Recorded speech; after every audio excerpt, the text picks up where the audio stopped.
See, now we should probably start the show. See, everything you heard before was probably a warm-up. I got thousands of songs we could do. I could be here till 5 o'clock in the fucking morning. Don't give a fuck. Just like, you know, like crazy. So that real hip-hop is over.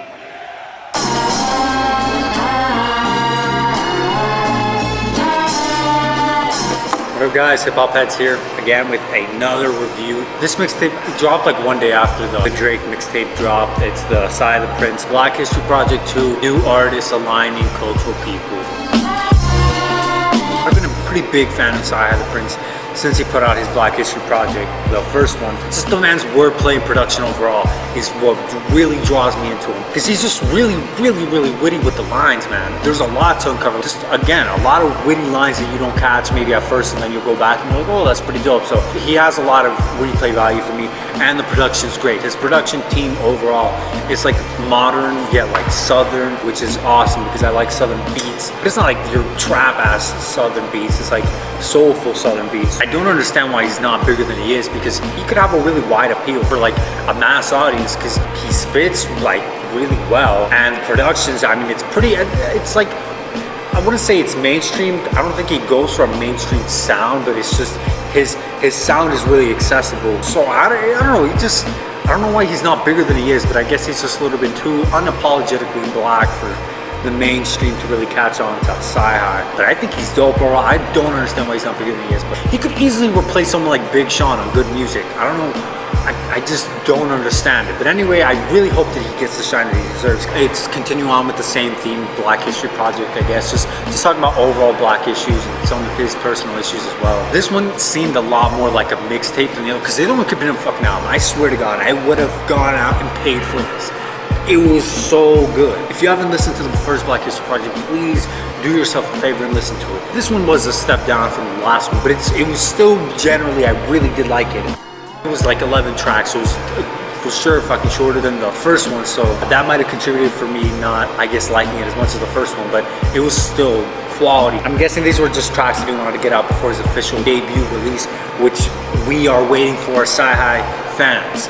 Please let this come out this year or next year. Oh man, I want to see what he does with an album. It seemed like he stuck with the same production team as he usually does with Tech Beats and Jeff Lear, but he did have a couple other producers that I hadn't seen before. A standout producer on this one was J.O., I think, or maybe it's Yayo. I'm not sure, but the two tracks that he produced were really fucking dope, so I have my eye on him because he really stepped up on the production on this mixtape. I don't know, when it comes to Cyhi projects, I definitely keep an eye on some of the producers on there, because producers on Cyhi's mixtapes are really dope. I didn't see M16 on this one. M16 was on the last one, and he produced some of my favorite beats on there, so that was a bit of a disappointment, I guess. But the big name producer on this was Organized Noise. If you guys don't know, I'm a huge Organized Noise fan. Organized Noise loved their shit that they did with Outkast, and so I was really waiting to see what he was gonna do with that production. But overall, the production on this one was just really well done. It was like a mix of modern beats again with sampling old soul, which is dope. Again,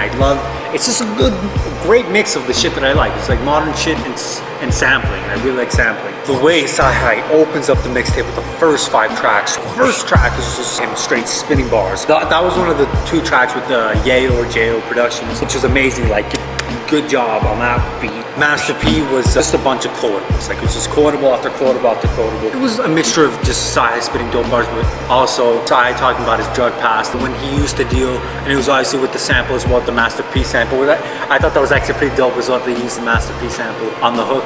I was looking at your neighborhood drug dealer. That fit as well with the theme of the whole track. The line about the life dealt me a weekend, so I had to get this paper. Like the Indiana Pacers, I had to freelance.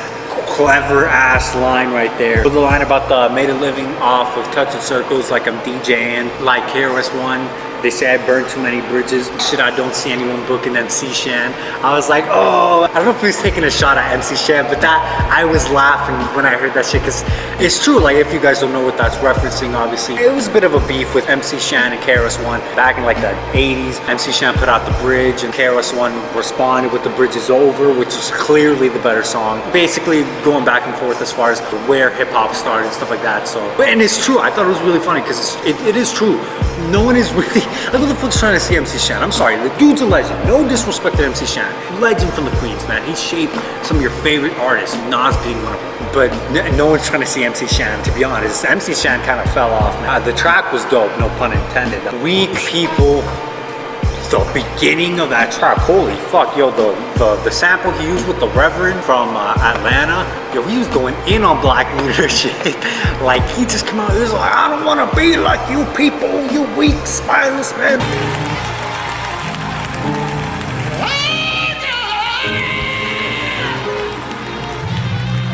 This track was basically just reiterating Kendrick's point. If you guys saw the most recent Kendrick song and Kendrick's previous comments, Cyhi just kind of reiterating the same point. I'm really focusing more on just, I guess, self-criticism. This is really pushing on self-reflection, I guess, into the black community. Obviously, I can't speak too much about this because I'm not black, but that is what he was talking about. And he even shouts out Kendrick at the beginning. He's like, yo, Kendrick, I got you, brother, or something like that. The line about it, and sorry if I say the N-word sometimes, but it'd be stupid for me to just kind of pause, take out words. Niggas kill each other every day, and there ain't no evolution. My partners shot 100 niggas, and it was never proven. We just labeled him a gangster and kept it moving. That whole verse was Cyhi just going in, but that line especially really caught me. I was like, oh, the line about the evolution. I was like, oh, wow, that was actually pretty fucking clever. And the last line about a fuck resolution, we need retribution. I feel like Malcolm X when he left the movement. Just a lot of dope allusions throughout the whole verse. So I thought that whole song was just like going in. Get money. Ooh, the sample, the production took the show easily on this one. This is the second track that J.O. produced. This beat was fire. I hear the sample and I'm like, okay. And then when I hear the production go, I'm like, yes. For you like hip-hop nerds basically, especially those who really pay attention to production, it's just sometimes those little things that producers do, those little sounds, those little guitar riffs, whatever it is, right? Sometimes they just put the track over the top, and that was the way he used the guitar on that. Oh man, the whole track overall was amazing. I don't want to take too much shine off of Cyhi The Prynce, but good job, Yale. Good fucking job. No, like this, oh man, I love this beat. I'm a huge fan of Outkast, right? So this song, Get Money, was like basically his tribute to Outkast and Goody Mob's, the famous, legendary, classic-ass track, Get Up and Get Out. The hook was him paying homage to the song, and Cyhi also, he pays, I guess, homage to his southern roots a lot on his mixtapes. Obviously, he did it with the Master P and with this track as well, but oh man, I love this track.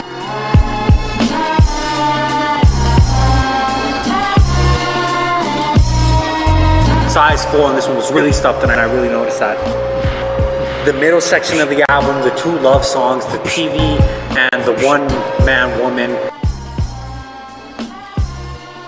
TV easily can be thrown out for me, I'm sorry. The production, when at first I heard, I was like, oh, okay, it's but the whole song about fucking with the TV on or whatever, just no, that song can be thrown away. They just seem out of place as far as the whole mixtape. I know Cyhi did the same thing with the last one, but even with the last one, the way he did it with Coretta, it made sense. But this one just seemed, the two tracks seem out of place. One Man Woman, it was a lot better than TV. I appreciated that song. And if he just kept it as a single, I would have liked it. But in I guess the whole mixtape itself, it felt really out of place. One Man Woman was better, so that One Man Woman was tolerable. I really liked it, and the sentiment was, again, genuine. Him talking about him just being a one-man woman to some of his values, which is great message. It just felt out of place. But that was really the only bump in the road for me as far as the mixtape. Because the rest of the mixtape, as far as like, he brought it home for the rest of the mixtape. Believe was great. The concept wasn't anything new. Him just talking about believing in yourself, him just being disrespecting, going back in his past. It was just a great message though. And the MLK sample,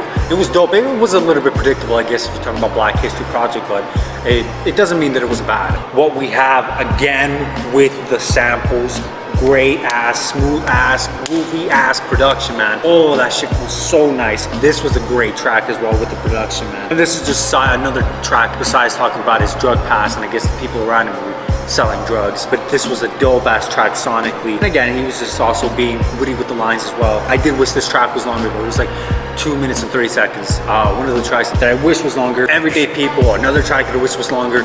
This was the track with the Organized Noise production on it. I heard it and immediately thought of some Outkast shit. That is immediately what I thought of. Great production. I know it's Tech Beats and Organized Noise on the production, but great ass beat, and the message of the song was actually really cool as well. It felt pretty uplifting. Obviously, Cyhi is touching on certain black issues, just overall in general, and some of their, I guess, everyday struggles. Even with the hook saying, "I'm everyday people." To be real, this is when the sampling took it to another level. I heard the sample and I was like, no, they didn't. No, they're not gonna make a beat out of this. And then they did. A sample on this was amazing. It was a fucking amazing, man. The sample, man, and the way he made the beat out of it with the pianos and the I guess the up-tempo drums as well. Just overall, it was really dope ass production. Obviously, if you guys don't know the samples from, it's Sherilyn's "Got to Be Real." Like, you guys have heard that song. I know you have. If you heard the track, you know what the sample's from. It's just a great way to end the mixtape. To be honest, the message was pretty cool, man. Basically, Cyhi just going off on fake people that he doesn't like. I found myself singing the hook after the first verse, man. The hook was catchy as fuck. Lines were cool, but the production again took it. But again, it's just the soul sampling with this modern sound was dope, and the beat change up as well that he did on that one was really cool as well. I don't like police, so my wife got to be an only child because I don't even like having a brother-in-law. I was like, oh man, that's pretty clever as well. Cyhi being a wordsmith. Overall, I really enjoyed this mixtape. It felt like a really solid Cyhi mixtape. It was a step down from this other one. This one, it did feel more like a mixtape more than like an album. But it doesn't take away from it. It was really well done. It's a really great collection of tracks, to be honest, that fit the theme of Black history. I'm sorry about this fucking kids. This shit always happens. The rating overall was like a 7. What are you about to do? Okay, let's hope he doesn't yell at that. The mixtape overall was like easily like a 7 or 8 for me. Just really solid. A lot of interesting concepts and messages. Some great ass production as well by the production team, and some of the guest producers that were on there were great. The production was great on this, and the sampling was on point, man. Oh, the sampling was well done throughout the whole mixtape. Only complaint was the middle of the album where they had the 2 love songs because they just fell out of place. But one woman, man. It feels a little bit better than TV. Just another quality Cyhi project to be. I hope you guys enjoyed the review. Make sure to follow the Instagram, the Twitter, subscribe if you haven't done that shit. Let me know what you thought about it. Check it out. I really do think you'll like it if you haven't heard it. Peace.